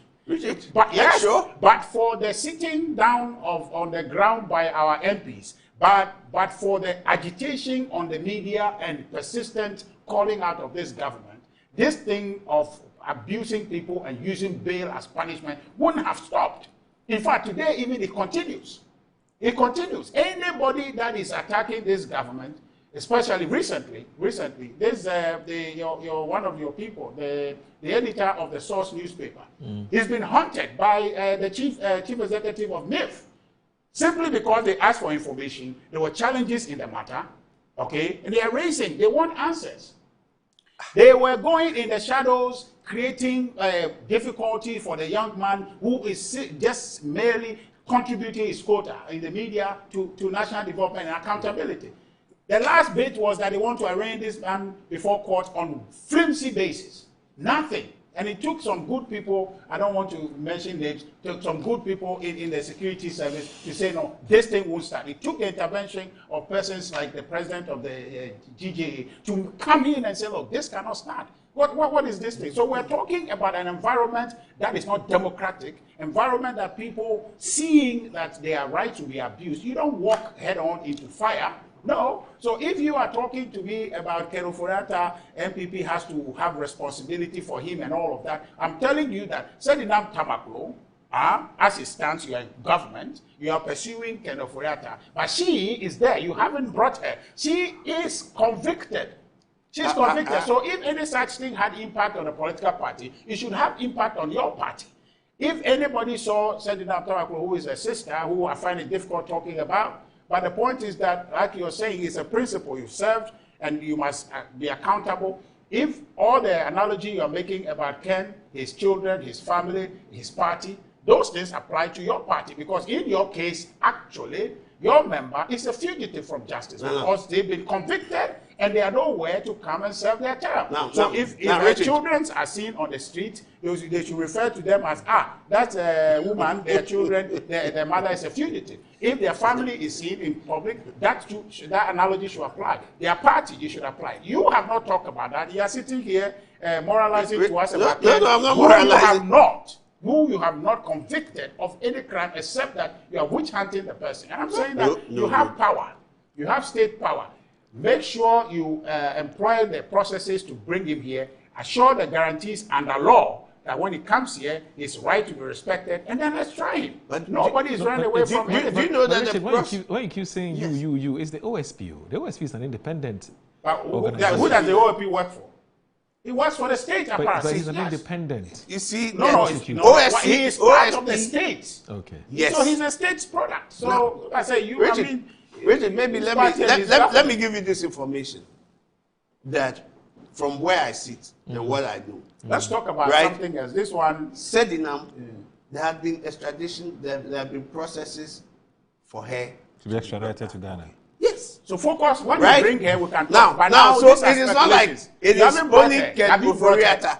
But this, you see. But we are not talking about Sedinam. We are talking about only Ken. She left this country on medical grounds. Wait, I'm coming. Left this country, and when there had been conviction, it was during your time, where the Attorney General should have started the extradition, right? So why didn't the Attorney General do that? That's a non-question. Wait. It's a process. You see, you always compare and say that she should be brought. And I'm telling you that processes are in place for anybody who has. So have you started the extradition for her? Who says that? The processes have been started. So why is it that we are only talking about Ken and we're not talking about her? Why are we talking only about Ken? She has been convicted. Issue comes when it is because Ken's issue has come into the public domain now again. I'm saying right? I'm saying so you guys should bring a member of your party. You can take the phone and call her if it is such that the party holds sway over the individual. Will you pick the phone and call her? Are you trying to tell me that these people don't know where she is? And then they keep telling us all the time, Ken? All we know is that she's in the US. We share one phone with Ken. What about nobody says that? Nobody says that. You do the analysis. You did the analysis that when people talk about Ken, they talk about MP. So you call Sedinam to come. What I know is that the U.S. Justice Department is working on it. Okay. And they are working with the institutions. Okay. I won't mention some of the institutions. To extradite her to Ghana. Yes, so that she comes back to Ghana. Right? That is what the information I know. And these are official things that are being done. I'm sure when others would want to find out from those institutions that are relevant in this matter, they can confirm that. Let's wrap up this with this final question. Yes. So let me finish with Ken. Please do quickly. So it is not only when people want Ken Ofori-Atta to come home. Okay. It is only the OSP that is being investigated. Right. To answer on only the OSP, this SML. That's not the only issue. The plethora of issues that are being looked into, where his name has popped up. And this is all the things that they are asking for. You know, the allegations that, you know, money has been sent to offshore, a lot of things that have been looked at. It is just that it has not been brought to the public domain. Okay. So it is not only OSP. When we say that OSP, yes, OSP he knows the process to do. And if they have to serve out of this jurisdiction, there is a process. And I'm sure they themselves have said they've not been able, now that they may get the order, then they'll have to go through the process, through the foreign affairs, the embassies, to make sure he's served. When he's served and he doesn't come, yes, you can try in absentia. There's an opportunity for what you can do, and it is his decision. Does the fact that you've not had the opportunity to take his statement in your preliminary investigations, does that take anything away from the prosecutorial? No, it doesn't. How do you call it? It doesn't take anything away. It doesn't take anything away from. Yes, that's why when you even go to the police station, they'll say anything you write, we'll use it as evidence against you. So when so you have a right to, when you go to the police, to say I will make a statement. Yeah, it's also a statement. Yeah, but the OSP keeps saying that they need the man to be physically present at the offices for them to take his statement on the charges. No, maybe the interrogation. The interrogation. You know, when the institutions, you go before them. Once they interrogate you, one answer may lead to another thing. So it's a kind of clue that once they interview you, you speak to them. Your answers give them clue to what to investigate further, right? That's how they do it. But you have a right, a constitutional right, that when you go, I can decide and say, look, I'm not making any statement. If they give the statement, you say, my constitutional right, I won't speak, I won't say anything. What I say, I'll say it in court. So, right? So it is not all... From where you sit and your knowledge of the law, you believe that the OSP can proceed with the trial in absentia? Definitely. But Salih Dako says no, that will not be proper legal procedure. Why? Why not? Why not? You have a case. You see, the principle in criminal law is that you, the state, you are taking a case against me. Okay. You have to prove to the judge that I have committed a crime. Okay. And that proof must be beyond reasonable doubt. Everything should be clear. Maybe the ordinary man from Medina on the trotro from Medina to Accra, when they present that fact before him, he should be able to say, it is true, whether I am passing or away. That is the proof. Are you getting it? So it is for the state to prove that. If you are not able to prove, the doubts inures to the benefit of the accused person. So you, as an accused person, you don't have to go and prove your innocency before the court and say, I haven't done it. That is how criminal law is. So if the state has the facts, it has the evidence against him, why should the state be waiting? It has to go ahead. Baboro, you see, so you see, my brother can talk about Sedina. You see, so the point, the point but I've spoken about Sedina. No, you haven't. Oh, so, you see, I hear Richard. The point is here. The point is here. Okay, the accounts are saying that if you want to prove anything to anybody, your member, President John Dramani Mahama, he appointed Madam Sedina Atamako. Is that not the case? Yes. Are you trying to tell me he doesn't have her number? Are you trying to say anybody? Yes. They're trying to say that you guys don't talk to her. Are you trying to tell me that you are telling me that you need to go and file some extradition procedure to bring her to this country? Bring her to demonstrate that you guys are serious. All this witch hunting thing you are talking, so now you are talking about criminal matter and all this. We're saying that your member has been convicted. Whether we started a process to bring her before we left or not, she is your member. And if you believe in the law and you believe in equity to say that people who have committed crime against the state should be punished, call her on phone. I have told you that there's process for her to come, and she will come. No. I have told you that if she doesn't come, 15 months on. No, wait. All your business and your focus has been Ken Oforiatta. Special prosecutor here, Attorney General there, doing press conference, trying to create something. So if the man had not said, if he had not said, and we have found something about him, why would we call him? No, hold on. If he had not served in government, just hold on. Richard, you were not the Minister of State. No problem. You were not. Forget. You were only a party man. Have we called you and say, Richard, at Ministry of Finance, we have seen something. Your name have popped up. So you and I, we are here. Nobody has called. But we are Richard. talking about two people. You say that MPP should produce whatever. And we're saying that. So we're saying that. And Amoro is asking, you can try an absentia, you agree they can do that. So do that. You are not doing that. So now we're saying that once you can do the trial of Ken to show whether or not there is any basis to even demand him to come, you have not done that. Now, but for one that has been convicted, who is your friend? Who is your sister? Who President Mahama sitting at the Jubilee House appointed has her number. So has her number. And the person is over the 15 months on. You haven't brought the person. And you want to tell us I am giving you affirmation that except for political convenient purposes, you are processes are being create made. this thing about Ken Oforiatta as if something is happening. Ken Oforiatta has not done anything also wrong. promise me, tell me that Ken Oforiatta has not been charged by you or convicted for anything. I have said it on the other hand, has been convicted and you are in government 15 months, 16 months, you haven't been able to call her, please come. And I'm saying that she will come. Also tell the whole world. Are you going to buy a ticket? Are you going to call her? You have a number. Why the process have been there. I don't have a number. You have a number. I don't have a number. He keeps saying he has his number. Let's look at his. You see, this reminds me, my very good friend, Frax. Kwame Agufu. One day, you see, when the MPP came and they were there, then one day he said, you've been criticizing us. One day I'll go and tell the people on Peace FM that he had been with us, we having meeting, he just flip, and they will believe it. I think this is what he said, that I have a number for people to believe that I have a number. And the way he kept insisting. So gentlemen, let's move on. So Victor, your party is being accused of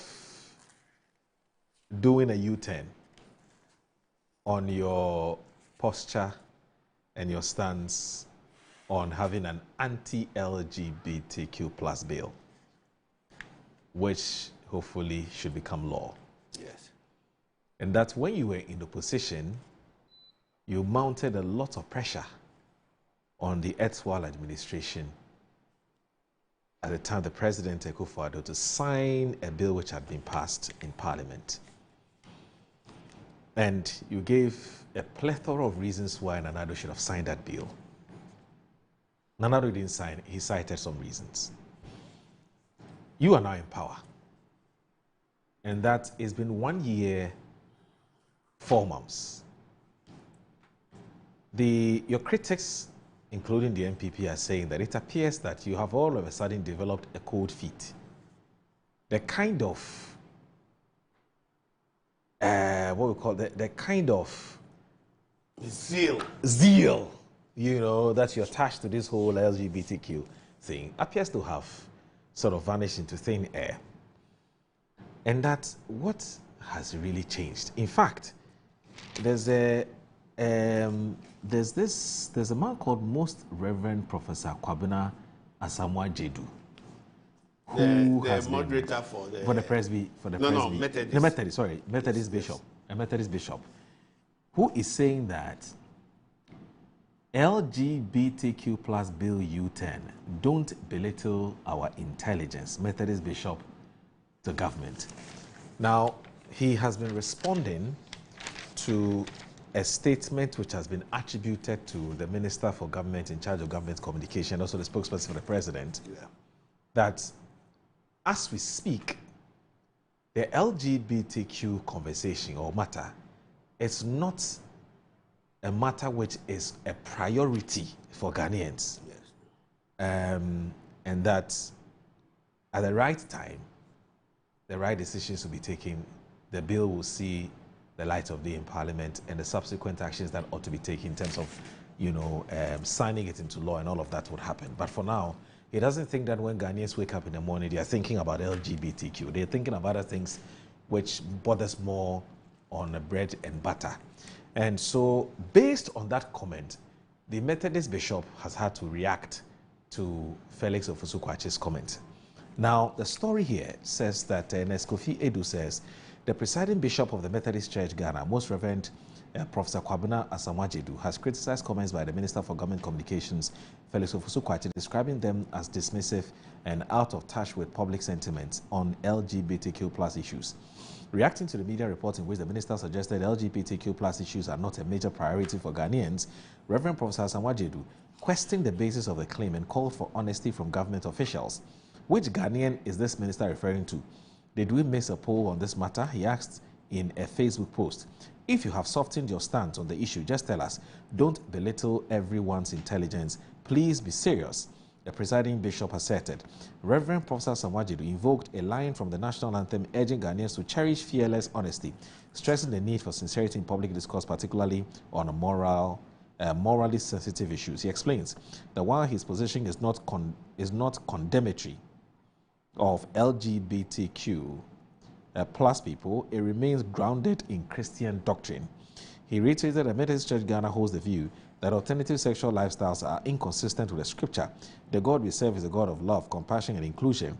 He notes, referencing the example of Jesus Christ. However, at no point did Jesus endorse behavior that was inconsistent with God's words.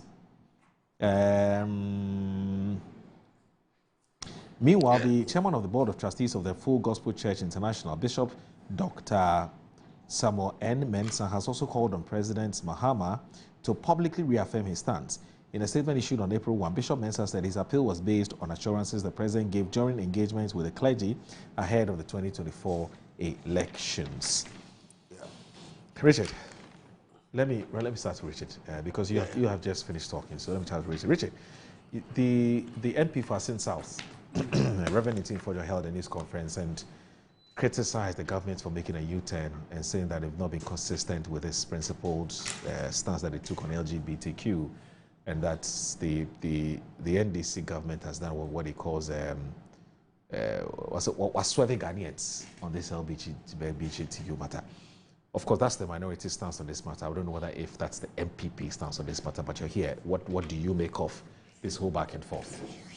That's a party stand on the matter, right? Because that press conference was held at the party's head office, true. And so it's a consummate party position. But you see, it's not only on LGBTQ plus or whatnot. This government has simply deceived Ghanaians on many things, many things. When it comes to procurement, they said, oh, when we come, so single sourcing will be a rarity, but now today is the norm. That is a change of position. They won election with one thing, they are doing another. When it came to 24-hour economy, they say when we come, you have one job, 3 people will do it 3 shifts. Okay, they are in government, nothing like that. They have changed position on that. They won election with that promise. They have come to power stories. Okay, Galamsey, they said they will turn this thing upside down in a matter of 2 weeks. They will use AI and all the kinds of things they talked about. They have come to government. They won the election on the back of Galamsey. They are in government. They are doing something entirely different. They told us cost of living will be improved, and they came to government. They won election on that basis. They come to government. Everything is a mess. They told us that LGBTQ is the heart of the matter.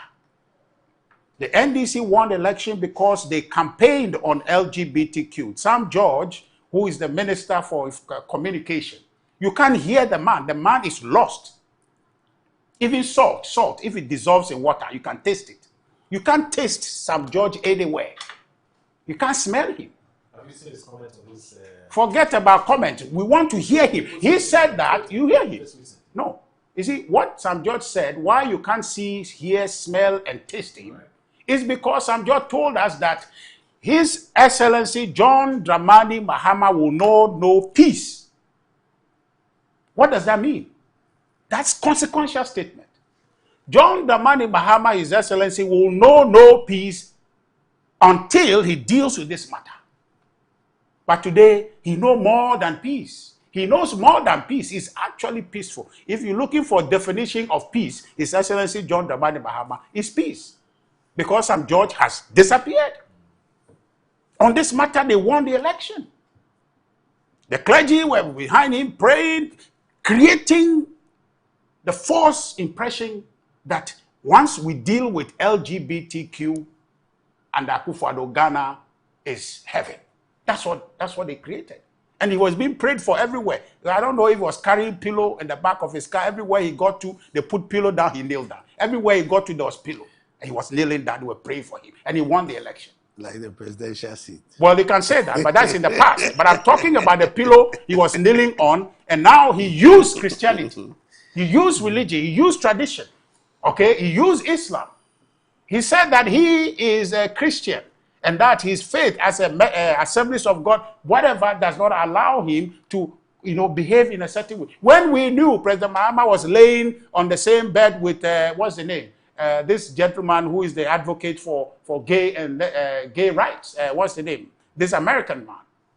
You know him. Tell us. Andrew Solomon. You know that, right? Why don't you remind me to add that? I don't know how. You should be where giving the me president sleeps. Because you where have the all president their sleeps. How will I know? How will I know where the Here's president? the president. His friend is the advocate. But he doesn't hate gays. I don't say he hates them, but I'm just saying. But he told that his faith does not comport with that behavior. Okay, but in the Bible, you know the Bible. I can hate He says that hate do not be unequally yoked with the unbeliever. Yes. The Bible says so. So he cannot be his friend. I mean, I can you say dislike they your are attitude, but doesn't mean unbelievers? I dislike you as a person. You say the gays are unbelievers. But what Christian doctrine promotes that? Was it not why the Christians were praying for him? Don't get the president in trouble this morning. Wait. Because I'll tell you the Christians. I'm just saying that the Christians were praying for him. It's rather the Christians pray for them. No, hold on. They pray for them that they are sick. No, don't get the president. They are sick. Because you see, what's the Methodist bishop, what is he saying? Yeah. Is he supporting the president's softening of his stance? Or is he supporting the U-turn? The duping of the Ghanaian people of their votes. The duping of the Ghanaian people. This is a classic case study for Ghanaians. Ghanaian voters to say that there is a political party that would say and do anything for purposes of getting power. Sam George, you are going to post on his Twitter thing and talked about how is it that he did whatever was necessary for his party to win power. And then today, you are in government, every major promise you gave Ghanaians, you have turned back and you're doing the opposite. What kind of political party is this? Classic lies. And then when you ask them, they say, oh, CD is stable. My God, which city is stable? I just told you about the PRC's own instability of the city. They put it 12 in January. Now they are putting it 11. Meanwhile, Bank of Ghana says the thing is 11 or 10. Your own government, the estimate for the 1 Ghana Doomsaw tax they put 10.5 was the government's own estimate, exchange rate that they put on the policy. That was government's own exchange rate. But there's whole confusion. You are just playing with our minds. Government is playing our minds. And I told you, Boro, that this whole thing, they think that, because Ghanaians are quiet, and then when MPP, you say something, they say, what about your time? What about your time? Look, when people stop following you, you won't know it until it's too late. Until it's too late. Ghanaians are not happy. Why? Even now, the Minister for Trade, Madam Jari, has had to go into conclave with pure water producers. Are we in a price control regime? When business people determining cost of production, and they have reduced their cost, and they have increased their cost because their input costs have gone up. You have gone to call them in conclave. What are you going to do? Give them subsidy? Why they should reduce the price of pure water? Is that what you are trying to do? Transport companies looking at what is going into their production, and they are making losses. They want to increase because you have increased fuel. You have increased fuel. You said they shouldn't. You're pressing their neck. You're pressing their neck. What kind of environment are you creating now? If you're pressing their neck this way, and people begin to lose their job because they are not breaking even, they are not making profit, you are creating more problems. You have not created any jobs. You have not created any jobs. The lies about creating over 1 million, inflating the job you have created by 670,000. His Excellency told us. Now it's been officially checked. It's a lie. So what exactly are you doing? And now what you're doing, you people think that you are being smart. You are gagging the media. You are doing operation in the media, getting media people to speak for you as if everything is okay. But we, the people in Main Street, Ghana, we see things are not going well. Are not going well. So this thing about LGBT is just part of a litany of lies that you told us. Now today, the chicken are coming home to roost to say that it's not a priority. What in the name of Jesus is your priority? What's your priority? Because we don't see you fix any priority. We are now begging Burkina Faso for tomatoes. We are begging them to sell tomatoes to us. We are begging Niger, and we are making all sorts of deals with Nigerian traders that please allow our onions to come. We have become helpless and hopeless. In the name of God, what are you doing? Then the LGBTQ thing that you canvassed on. You malign the former government. Okay. Oh, there's plenty of time. Just relax. No, we don't. You understand? We just have 15 minutes. No problem. But here is the point. The important point is that the NDC government had lied on many issues, and I've listed them to you. Okay. When it comes to procurement, it comes to galamsey, it comes to cost of living, it comes to jobs, 24-hour economy, a massive lie they told Ghanaians to win their vote. And it is, for me, an important conversation to highlight that the NDC should spare Ghanaians this quick reference. They are refrained. Now it's, oh, in your time. There is no, and there's no time in Ghana now as we speak that is MPP time. The only time we have in Ghana is NDC time. And the problems that we are suffering are problems that you are creating, are problems that you have failed to solve. You told us one thing and you are delivering worse. That's the problem. So don't tell me where you get a chance to speak now about yesterday. Tell me about today, because yesterday is gone. And in fact, for us in the NPP, whatever feedback we ought to take from the 2024 election, we have taken those feedback. And there are instances and things that we probably happened in the past, we will not see those, we've taken our feedback. But today, when you are in government, please, I beg you, I can kneel down for you. Don't tell me about yesterday. Tell me about what you are doing and how is it that you are failing to deal with the LGBTQ. And explain to me, in layman's terms, what the president means by it is not a priority. And if you've explained that, add on to that, what in the name of God is his priority for Ghanaians now? That's what we want to hear from you.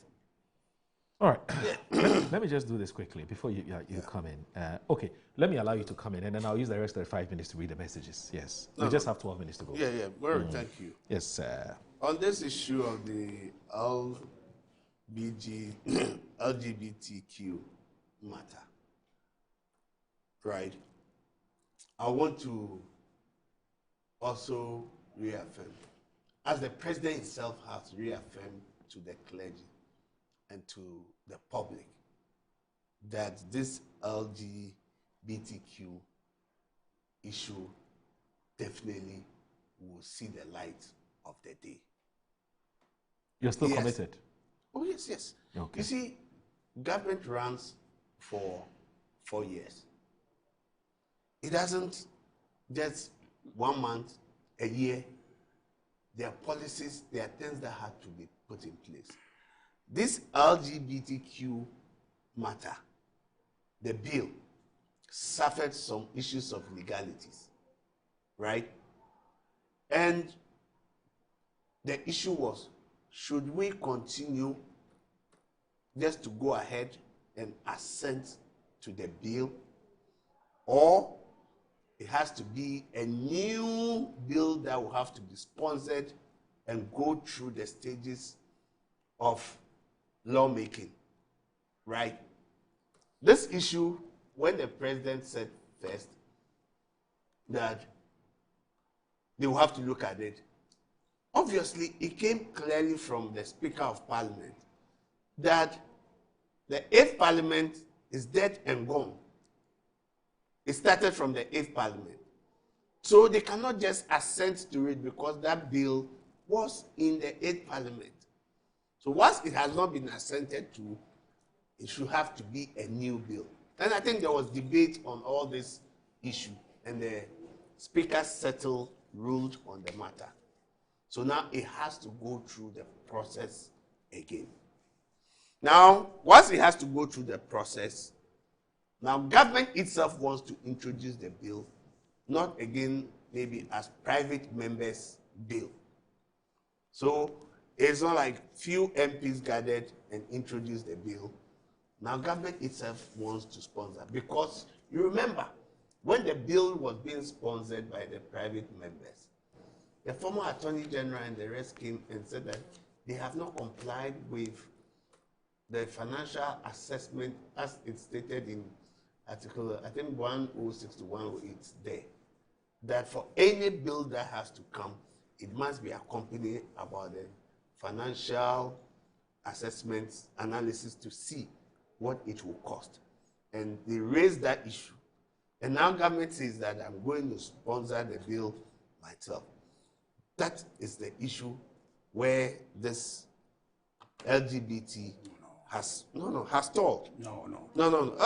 No, you see, Respectfully, we have gone past the cost burden on the state. We've gone past that. To the point I'm where the bill was being transmitted to the president to sign. So all that matters have been addressed. That issue came up. I'm saying that in the old parliament. Yes, now but we addressed it. We addressed it. We went past it, and the bill was for to be signed. And you said that President Muhammad said that if that bill was sent to you, sign it. Richard, and I'm saying that the 8th Parliament died with that bill. So don't raise the matter of cost. That's a fact. So the cost burden does not arise. I think the what question I'm now saying, is, you don't understand me. What I am saying is but that you are trying to make that it a is problem. because because they had an issue with when the private members started the bill. Now government itself is sponsoring the bill. It doesn't matter. Private members can sponsor it because we solve that problem of cost. That is solved. So it's not a burden. The state doesn't have to sponsor it. Individual bills will sponsor that. The last time it was individuals. I'm just explaining how we've gone past it. Ghanaians know that. Ghanaians know that. What they want is that, what are you doing about it? And I'm saying that it is not dead. It's action. Talk is too it much. died. We have to resurrect it in the 9th Parliament. The document didn't die. The paper is there. The paper is there. Just pass it. So why did the you thing is there? How did but the did you paper die? listen to the ruling of the speaker? Which the document No, did is you there. listen to the ruling of the speaker? The speaker himself has become soft because you have told him there's no priority. Look, this bill, you see, is there are in legalities. essence There are legal forget about issues legalities, involved. master. You are just Then talking. we need to do. Wait. Now, you see, government is for 4 years. Look at. Wait. Now, when I also heard the Minister for Government Communication and said that LGBTQ is not a priority, you were shocked. No. When I asked, I wanted to find out why. No. And the issue is that he's being misquoted? No. Or misunderstood. Understood. What I believe, and when I tried to get to him, was that we have some crisis now. Maybe the petroleum issue, the transport. These are and the butter and bread issues. Currently, the exigency of time. No, that was what he was trying to communicate. No, not that the LGBT is something that has been written off. That it's not something we are not working on. But today, they are going for emergency cabinet meeting. Yes. What called for this emergency cabinet meeting? It's about the petroleum issues, the crisis. It's about the transport crisis. They want to increase fares, which genuinely, the business, it is demand and supply, right? These are issues that the exigency of time says. So if the minister was saying that it is not a priority for us, for Ghanaians at the moment, my understanding, and when I try to get to, is that the exigency of time, we need to resolve these matters. We had the issue of cocoa, which was a crisis. Our people, I just went to Akan constituency, KJB, and I could see the grinding poverty because most of them have sold their cocoa, only few that, the payment is strictly in, and it's erratic. So people are really, really looking up and saying that, look, they'll pay us. And this is how government is trying to solve some of the crises that pops up. And in every government, every time. If it goes out, blanket and say that, it's not a priority. When I heard it, I cringed. I said, it's this.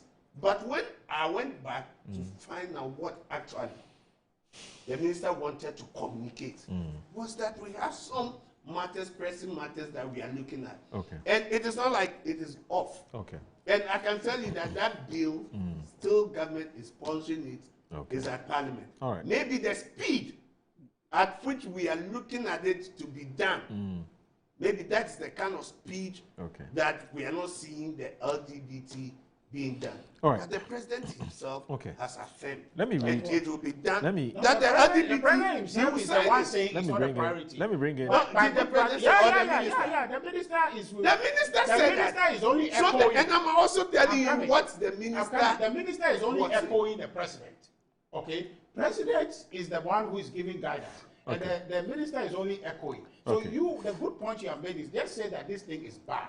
No, how bad? You can How say bad? because And we have, you become an MP. You become an MP. When you go and make promise to people, no, you will. I mean, I think it's a fine gentleman. You become an MP. Would you vote for him?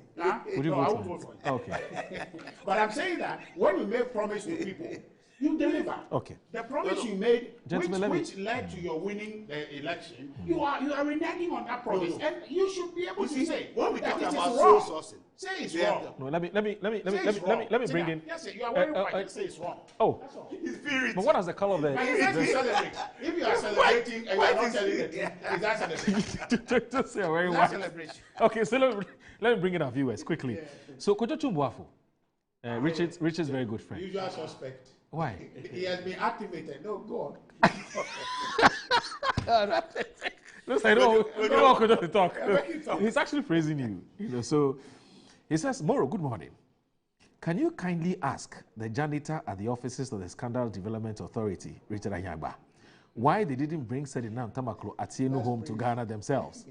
Wasn't she convicted under their tenure in government? Can the Methodist Church kindly give us some breathing room? When Akufo-Addo refused to sign the LGBTQ law and issued a cease and desist to Parliament from transmitting the law, what did the president of the Methodist Church say? Is it a case that the clergy in this country only find their voices only when the pet nation wreckers are in opposition? That's from Kojo Tumbuafo. Samaku Kelly from East Legon Hill says, good morning, Moro. I think my brother Richard and the MPP should know that if they didn't find value in signing the LGBTQ plus bill into law, it's only proper that they don't come back pushing another man to sign it. Just because they are now in opposition, Ghanaians are looking up to them for suggestions from them that would make their lives better and not arguments that are based only on you do me, I do you. The MPP should come again on this matters. Alhaji Hamza from Pig Farm, he says that, good morning, my brother. It is time Richard and his MPP party stops insulting the intelligence of Ghanaians and do the needful by bringing Ken Ofori-Atta back home to face accountability. I am surprised Richard does not know that plans are far advanced to bring Sedinam back home. We are not kids in this country. They should stop speaking to us as if we have no minds of our own to think for ourselves. It is clear that the MPP is doing all that they can to help all that they could in helping Ken to run away from accountability. I am particularly interested in the $98 million of the poor taxpayers' money which were used to build a national cathedral, which never saw the light of day. Moro, Parliament must first pass the bill, and when it gets to the table of the President, I can assure you President Mahama will sign it. Mr. J.S. Kofi says, can Mr. Anyagba be kindly controlled and restrained to allow the other guest, Mr. Dawudu, to make a submission? Wishing you a blessed day. That's from JHS in Takrady. Now, this one, Mansa Musa from the UK says that watching my brother, Richard Anyagba, holding the government to account. Oh, Richard, Oh, holding the government to account. Okay. I was about to mark him 10/10 until he nearly spoiled his delivery by condemning attempts by trade minister to level up with traders.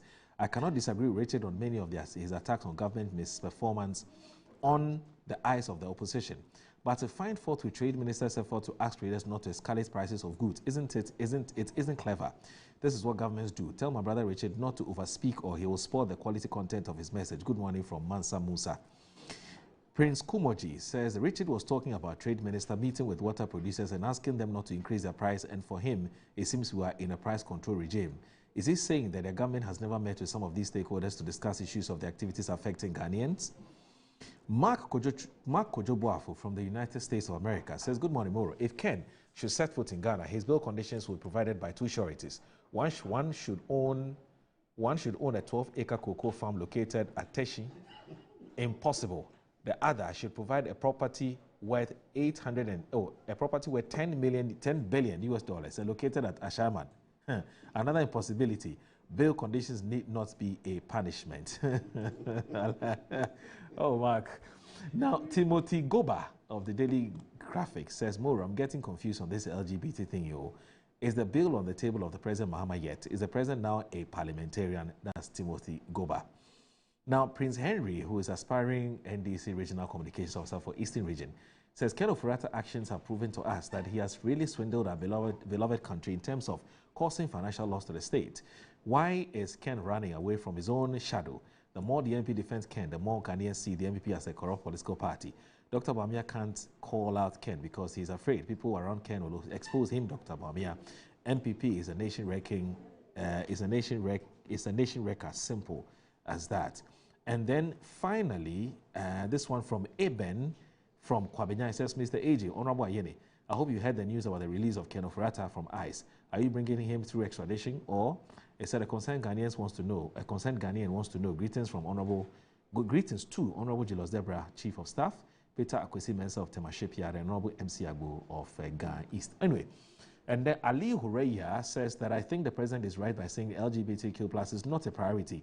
There is no such bill for him to sign as of now. We will cross the bridge when we get there. Ismaila Horeya Ali, Greater Accra Regional Zungo Caucus Coordinator and aspiring for National Zungo Caucus Coordinator. And then Edie Muhayideen. Okay. All right. Edie, thank you. Why did you read the Edie one? No, it's to me. It's not for you. Yes. It's for me. It's not for you. No, it's for me. And this one, Fuseni Donko says, I can see that the desperation of Richard and the MPP, but thank God they still don't know how they lost the elections and claims that the NDC lied. That's how they lost. For the records, there's no LGBTQ bill before the president like Nanado and Bawumia, and he has refused to sign. If it comes, JM, says he will sign it immediately. What a taboo and abomination will not make, what is a taboo and an abomination will not take his attempt, so he will not give his attention to that issue. Simple English comprehension for the MPP. Don Kofuseni, Deputy Director General of the National Service Secretariat. J.C. Boako, political marketer expert, says that what is wrong with the old bill for which the NDC, then the opposition, mounted pressure on President Kufuor to sign when the bill was not on his desk? The empty rhetoric from the current regime on LGBT should stop now. The same content, it shouldn't take President Mahama more than 24 hours to order for the bill and sign. Good delivery from Director Richard Anyagba. J.C. Boako, political marketing expert. Now, Mahama has departed France and is on his way back to Ghana. Let's... Okay. So you have that video. Anyway, gentlemen, thank you very much. Our time is up. Our time is up. We don't know.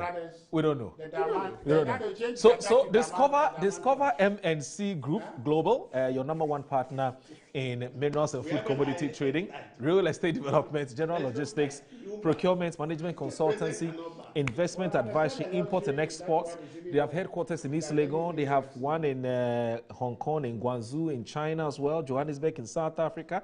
They have one in Virginia, USA. They have one in Arezzo in Italy, and then also Hanover in Germany. We connect markets that drive business growth with tailor-made solutions to meet your needs. So trust us to maximize your value in every deal.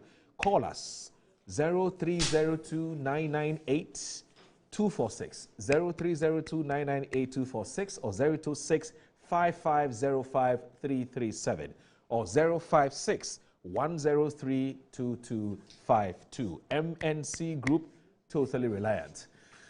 My very good friend is here. Kwesi. Yes, Moro, good morning to you. I'm doing good. What's coming up today? Well, today I have 3 schools that are visiting, and it's interesting to note that 2 schools from Cape Coast, and then we'll have to go to Tema Technical. I mean, they're also joining us this morning. We're going to have the discussion about their legacy projects and the things that they're also doing for their schools. In the meantime, Honorable Victor, what school did you go? Oh, I went to the University of the Water, Mauli School. Mauli. Oh, I see.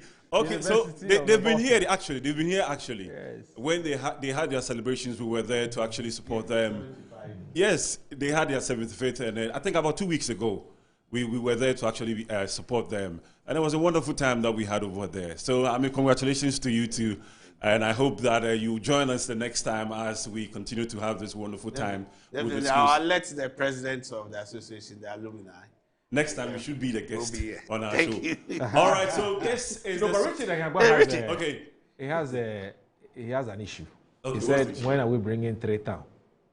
Is it 3 Town school? That's a misrepresentation. No, you have to bring Richard, the last guy. No, he wants 3 Town. Richard, the last guy. Richard, the last guy. No, but the last time we spoke about it, it was the same reaction we had. So I didn't want to go to you, so that's why I had to speak to Honorable Victor. I just didn't want to go to you. I know your problem. 3 I know Town, your 3 problem. I Town. just didn't want to When go are we there. coming? Solve it. I just solved it. But then you... No. I just solved it. I just solved it. All right, carry on. All right, thank you very much, Moro. Okay, so the School's Homecoming show right here on Metro TV is coming up. Just some few moments to come. We're going to take a quick break. When we come back, I'm going to be introducing our guest. You get to know them, and then we'll start our conversation.